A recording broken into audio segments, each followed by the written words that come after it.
बिस्मिल्लाहिर्रहमानिर्रहीम। इय्याक नअबुदु व इय्याक नस्तईन। मेरे पाकिस्तानियों, जो बजौड़ का हादसा हुआ और अभी तक हमें पूरी तरह ये भी नहीं पता कि जो ज़ख्मी हैं उनमें से कितने बचेंगे, क्योंकि बड़े बुरे ज़ख़म हैं उनके। लेकिन हमें इतना पता है कि 50 पाकिस्तान के शहरी शहीद हो चुके हैं और इसका जो फॉल आउट है, मैं उसके ऊपर आज बात करना चाहता हूँ कि इसके जो असरात सारे पुराना कबायली इलाका और उसके बाद पख्तूनख्वा के अंदर जो असरात जा रहे हैं, मैं उसके ऊपर बात करना चाहता हूँ।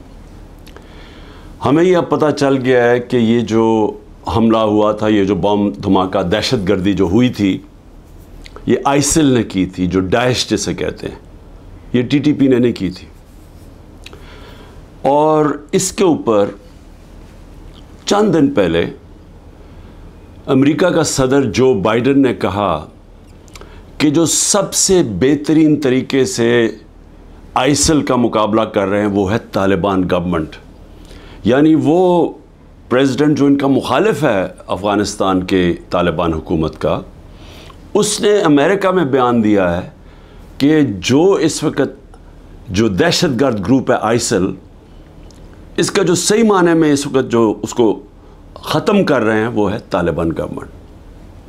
अब मैं ये इसलिए आपके सामने कह रहा हूँ कि मैंने आज एक बयान पढ़ा है जिससे मुझे खौफ भी है और मुझे हैरत है कि हमारे मुल्क में किस तरह के लोग ऊपर ला के हमारे मुसल्लत किए गए हैं जनरल बाजवा ने। क्योंकि अब तो वाज़े हो गया ना, फिर से मैं याद करा दूं कि जो ख्वाजा आसिफ ने बयान दिया है वो तो वाज़े हो गया ना कि ये पूरी साजिश कर रहा था जनरल बाजवा आते साथ ही। पहले हमें सीटें पूरी नहीं लेने दी ताकि हम बिल्कुल एक कमज़ोर कोalition गवर्नमेंट बने, और उसके बाद आते साथ ही हमारे गिराने के प्लान बन गए थे। तो उसने इन्हीं को लेके आए, ये जो अब आपके सामने हुकूमत बैठी हुई है, जिसने पाकिस्तान का माशी कत्ल कर दिया है। आवाम से आज पूछें, तनख्वाहदार लोगों से पूछें कि अभी जो पेट्रोल और डीज़ल की कीमतें बढ़ाई हैं, सवाल इनसे पूछें कि हमारे दौर में तो तेल इंटरनेशनल मार्केट में $110 बैरल पे पहुंच गया था और अब वो $80 या उससे कम है। तो हम 150 रुपये लीटर पे दे रहे थे, तो आज ये हर वक्त जो कीमतें बढ़ती जा रही हैं 270 पे पहुंच गई हैं। क्या वजह है इसकी? तो ये तो अलग बात है, क्योंकि महंगाई इस वक्त लोगों को, ख़ास तौर पे बिजली के बिल, ये अब आम लोगों की पहुंच से बाहर हो गए हैं। लेकिन और इसका ज़िम्मेदार वो आदमी है जिसने साजिश करके एक गवर्नमेंट को गिराया और अपने ज़ाती मफादात के लिए, एक्सटेंशन के लिए इन लोगों को ऊपर लेके आया जो 30 साल से इस मुल्क को भी लूट रहे थे और उन्होंने इस मुल्क को उधर पहुँचाया कि बांग्लादेश भी आगे निकल गया। हिंदुस्तान इनके दौर में आगे निकला, उसके बाद बांग्लादेश भी पाकिस्तान से आगे निकल गया। तो मैं बजौड़ पे फिर आता हूँ। सवाल ये है कि आज जो बिलावल की स्टेटमेंट आई है कि हम अफ़गानिस्तान के अंदर जाके भी दहशतगर्दों के पीछे उनके पीछे जा सकते हैं, हमला कर सकते हैं। कोई भी इस मुल्क में जो भी थोड़ा सा समझता है, ये सारा तारीख़ है इस खित्ते की, यानी खित्ते का मतलब अफ़गानिस्तान और पाकिस्तान के कबायली इलाके, वो इस तरह की अहमकाना स्टेटमेंट ना दे अगर उसे कुछ भी इल्म हो। क्योंकि एक अफ़गानिस्तान की वो हुकूमत आई जब अमेरिका वहाँ से गया अगस्त 2021 में, तो याद रखें कि वो पाकिस्तान की सबसे ज़्यादा प्रो अफ़गान हुकूमत थी, क्योंकि पाकिस्तान ने तालिबान और अमेरिका के बीच में डायलॉग करवाया। पाकिस्तान वो मुल्क था जिसके सबसे ज़्यादा ताल्लुकात थे और सबसे ज़्यादा जो करीब थे सारी दुनिया के, बल्कि इर्द गिर्द भी हमसायों से, वो पाकिस्तान था। और उन्होंने हमारे साथ पूरी हिमायत का ऐलान किया कि वो जो उधर से अफ़गानिस्तान से दहशत गर्दी आ रही थी गनी हुकूमत के दौरान में, जिसमें आईएसएल भी थी, जिसमें टीटीपी भी थी, जिसमें बीएलए भी था, इन्होंने हमारी पूरी उन्होंने फ़ैसला किया हम आपकी पूरी तरह मदद करेंगे।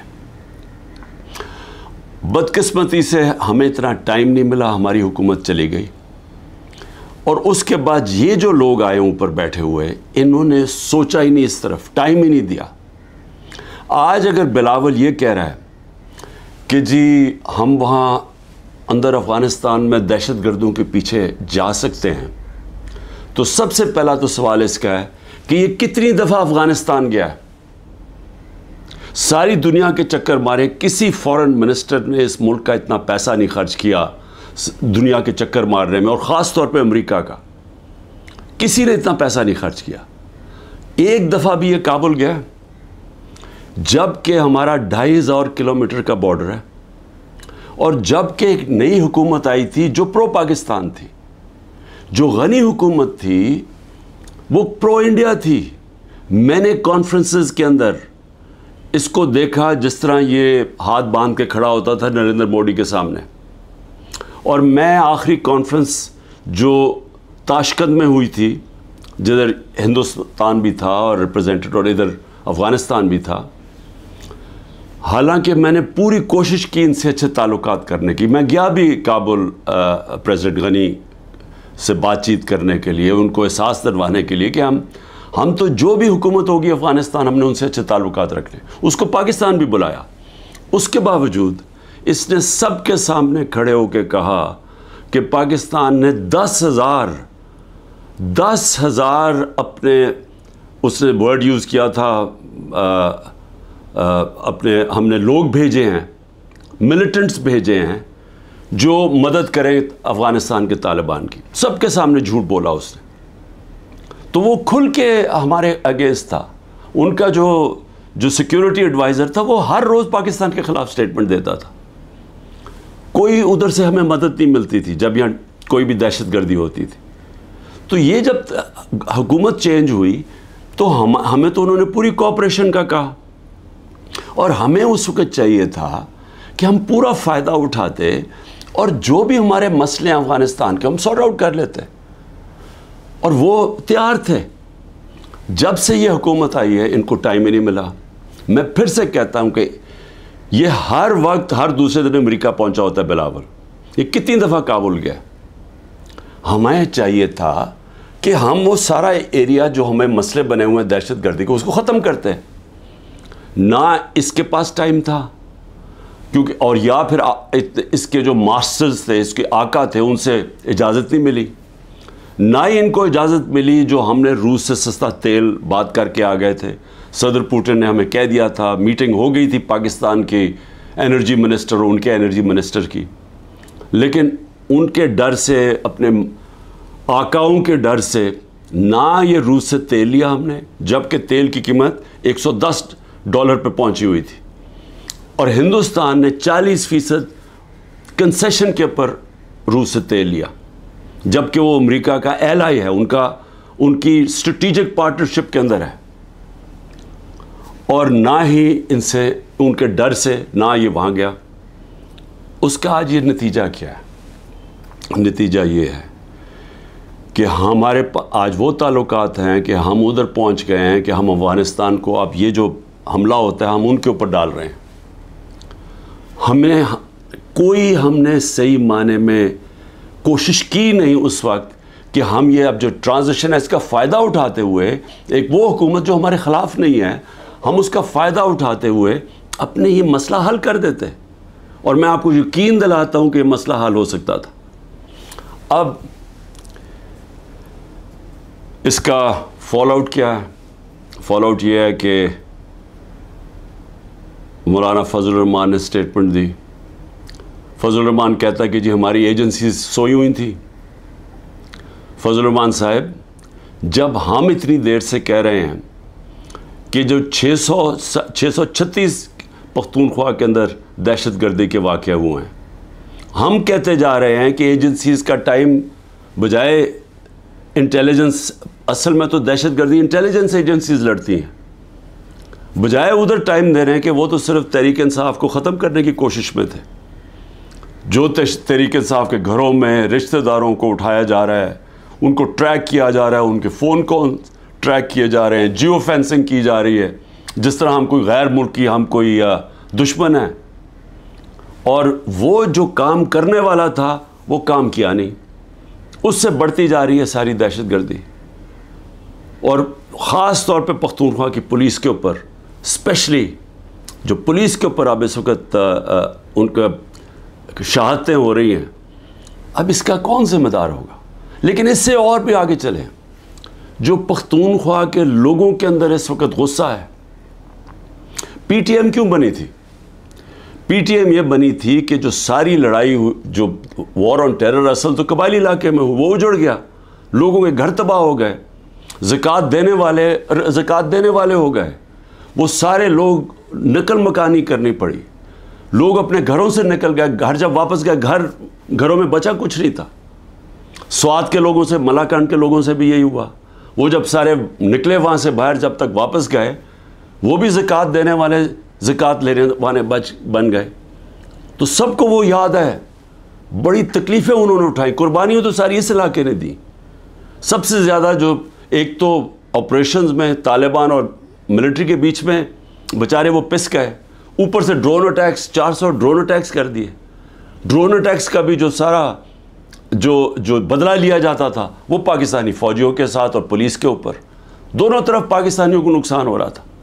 जबकि हुक्मरान एक मुंह से आवाज़ नहीं निकलती थी, क्योंकि अमरीकी ना नाराज़ हो जाएं कि ड्रोन अटैक्स कभी हुआ ही नहीं है दुनिया में कि जिस मुल्क आपका जिसके लिए जंग लड़ रहे हैं वो आप ही के ऊपर हमला करे।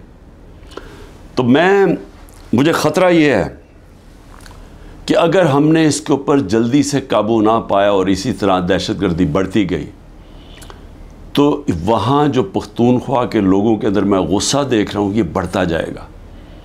और ये मैं कोई डराना नहीं चाहता किसी को, लेकिन अगर यही गुस्सा बढ़ता गया और ये उस तरफ चला गया जो आगे जो दहशतगर्दी हो रही है और वो बढ़ती गई, तो क्या पाकिस्तान आज कल के दौर में, जब माशी तौर पे हम वैसे ही हमारा बदतरीन दौर है, क्या हम ये दहशतगर्दी का मुकाबला कर लेंगे? क्या ये अफोर्ड कर सकती है? और क्या इस तरह का फॉरेन मिनिस्टर ऊपर बैठा सकते हैं जो इस तरह की पागलपन वाली स्टेटमेंट्स थे, जो बजाय मसला हल करने के वो और मसला गंभीर करवा दे?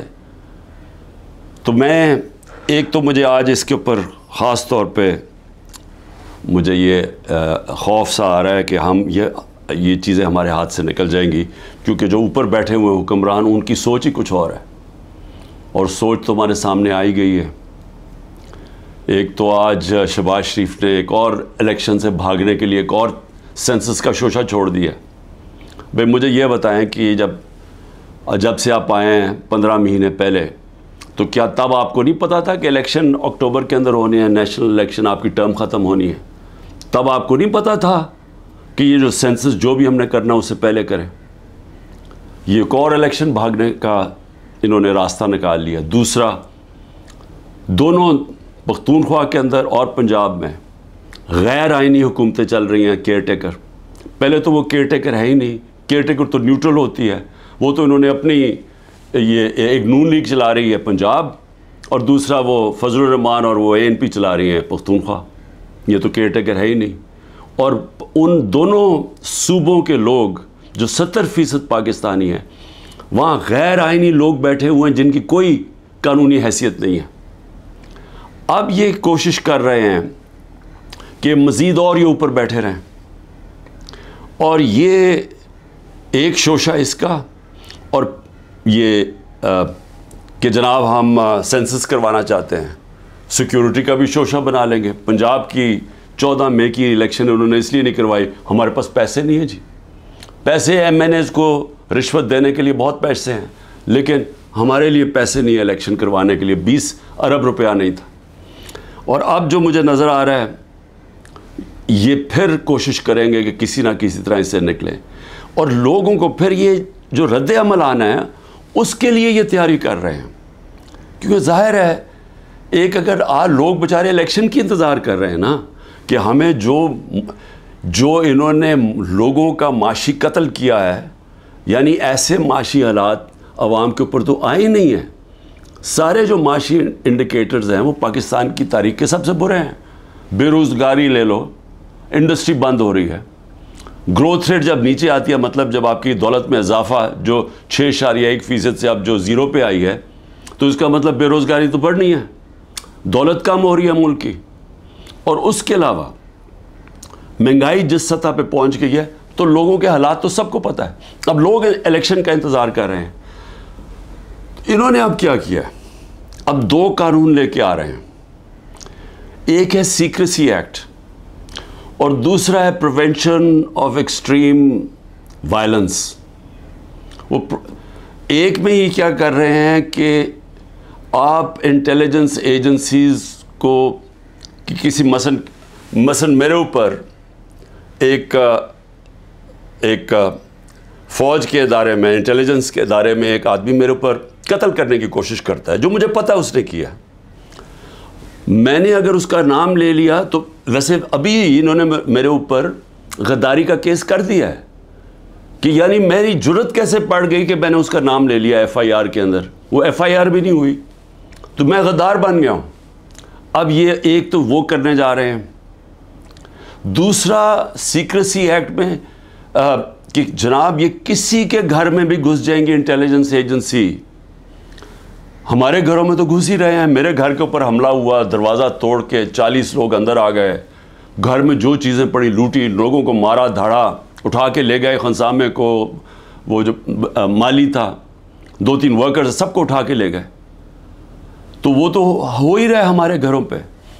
अब ये फैसला किया किसी के घर में भी ये जा सकते हैं, कि किसी के घर में भी जाएंगे, कहें जी हम सर्च वारंट के बगैर अंदर घुसेंगे, कोई चीज़ भी उठा लेंगे। मेरे घर जब आए थे तो असला छोड़ के चले गए कि जी असला मिला हमें यहाँ से, और वो सोशल मीडिया पे दिखा रहे हैं कि लेके जा रहे हैं अपनी कमीज़ों के नीचे असला, और वहाँ ऊपर छोड़ के चले गए। और अब ये कुछ भी कर सकते हैं। तो ये तो किसी के घर में घुस के तोड़ के चीज़ें अच्छा लूटते हैं, चीज़ें चोरी करके ले जाते हैं। तो अब तो इसको कानून बनाना चाहते हैं कि कहीं भी जा सकते हैं। तो ये जो जिस तरफ आप ये लेके जा रहे हैं मुल्क को, तो ये तो सीधी कहने हैं कि जी आप हमारे ग़ुलाम हैं, हम आए ऊपर आपके ऊपर बैठने आए, आप हमारे ग़ुलाम हैं। हम एक आज़ाद मुल्क, आज़ादी तो वैसे ही ख़त्म करते जा रहे हैं।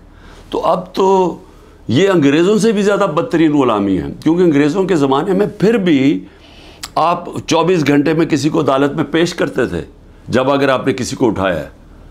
यहाँ तो लोग गायब हो जाते हैं। इमरान रियाज अभी तक गायब है, उसको कोई 80 दिन हो गए हैं। किसी को पकड़ सकते हैं, हमारे कई लोगों को उठाया हुआ है, कोई वारंट नहीं होती, कई लोगों को अंदर बंद किया हुआ है, उनके अभी तक FIR नहीं की उनके ऊपर। तो यहाँ तो कोई कानून ही नहीं है। तो ये अब एक ग़ुलामी की तरफ हमें लेके जा रहे हैं, मुकम्मल तौर पे कि हम अब इनके ग़ुलाम बन जाएं, जो मुंह खोले।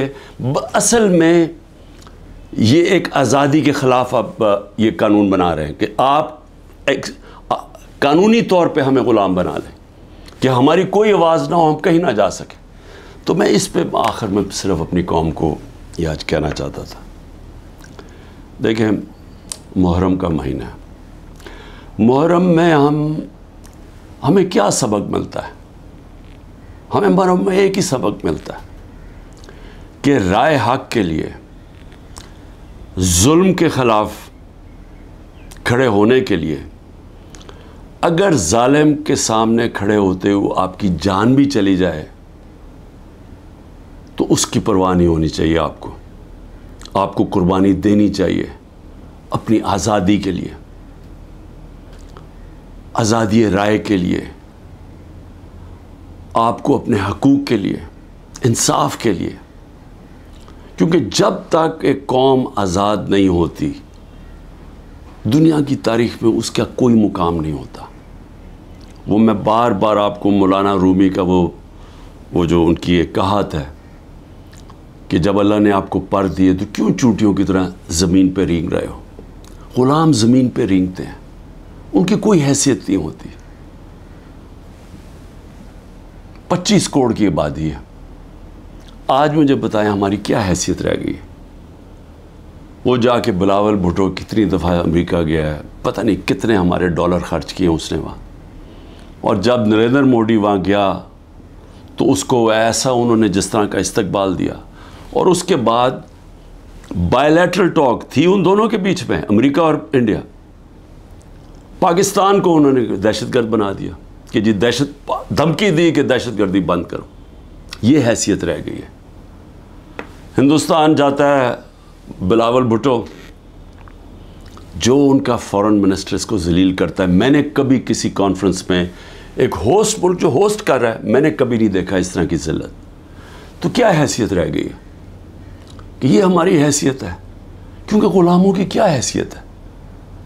तो मैं आज आप सबको ये आज पैगाम देना चाहता हूँ कि मेरे नबी सल्लल्लाहु अलैहि वसल्लम के नवासे ने राय हक के लिए एक जालिम के सामने अपनी कुर्बानी देने के लिए वो तैयार हो गए, लेकिन जुल्म के सामने झुकने से उन्होंने मना किया। उन्होंने कहा मैं इससे बेहतर है, और मैं कहता हूँ कि ग़ुलामी से बेहतर है मौत। और सदियों तक हर वक्त जब मुसलमान जुल्म के सामने खड़ा होता था तो उनको याद आता था कि हमारे नबी सल्लल्लाहु अलैहि वसल्लम के नवासे ने जालिम के सामने सर नहीं झुकाया, सर कटवा लिया। ये मैं आपको एक जो बरतानिया की तारीख़ है उसमें से एक वाक़या बता दूँ। बरतानिया का एक हेनरी उसका नाम था, जो उनका बादशाह था, उसका बड़ी करीब दोस्ती थी एक जज था सैमुअल बेकेट। वो जो जज था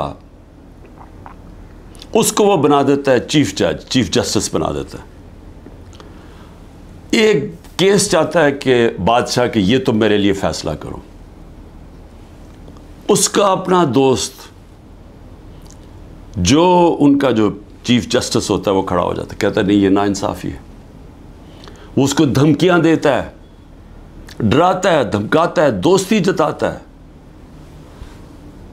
सैमुअल बेकेट कहता है मैं नाइंसाफ़ी नहीं कर सकता। आखिर में उसको फांसी दिलवा देता है। वो पीछे नहीं हटता, मरने के लिए तैयार हो जाता। बरतानिया के जज सारा जस्टिस सिस्टम याद रखता है उस आदमी को। सदियों तक जब भी जज खड़ा होता था तो उसके भी जहन में आता था कि सैमुअल बेकेट था। पाकिस्तान में जजेस देखे, हमारे जजेस जस्टिस कॉर्नेलियस मुसलमान तो नहीं थे। सब जुडिशरी उनको याद करती है, रिस्पेक्ट करती है। सबको पता था कि इंसाफ के लिए खड़े होते हैं। आज भी वही दिन है। हमारे जजेस के बीच में नज़र आ रहा है कि एक दो जजेस खड़े हो गए हैं इस जुल्म के निज़ाम पे, धमकियों के बावजूद वो खड़े हो गए कि लोगों के इंसानी हकूक़ के लिए। और वो लोग याद कर रहे हैं उनको, घरों में उनकी बात हो रही है। मैं आज अपनी जुडिशरी को कहना चाहता हूँ कि ये मुल्क को बिल्कुल ग़ुलामी से बचाने के लिए आप रोक सकते हैं। हम तो खड़े हैं। मैं तो आपको ये वाज़े कर दूं कि मैं जब तक ज़िंदा हूँ मैंने तो इसे कबूल नहीं करना कभी, इस जुल्म को, ना इस ग़ुलामी को। लेकिन मैं अपनी जुडिशरी से कहता हूँ कि ये वक्त है, आप में से वो लोग हैं जो एक वक्त याद रखेंगे, जो नाम होगा कि जी वो देखें वो आदमी जब ये मुल्क को ग़ुलामी की तरफ लेके जा रहे थे, मिलिट्री कोर्ट्स की तरफ लेके जा रहे थे, कि जिन लोगों के घरों में घुस के औरतों को, बच्चों को उठा के ले जाते हैं, घर लूट लेते हैं, रिश्तेदारों को।